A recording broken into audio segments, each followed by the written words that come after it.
Like ఇవ్వండి sir.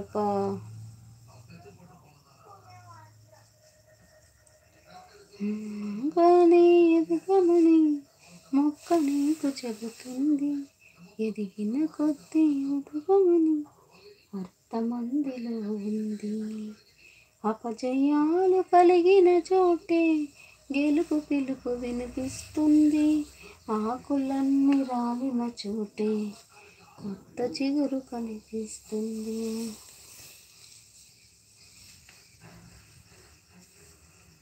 ఎంత ఉందని ఎదురు పడుకునేస్తున్నా,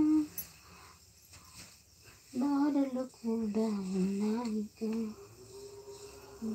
ఉందని తెలుసుకుంటే సాధ్యమిది, తలుచుకుంటే సత్యమిది. మౌనంగానే ఎదగమని మొక్క నీకు చెబుతోంది, ఎదిగిన కొద్ది ఎదగమని అర్థమందిలో ఉంది. అపజయాలు కలిగిన చోటే గెలుపు పిలుపు కనిపిస్తుంది. ఆకులన్నీ రాలిన చోటు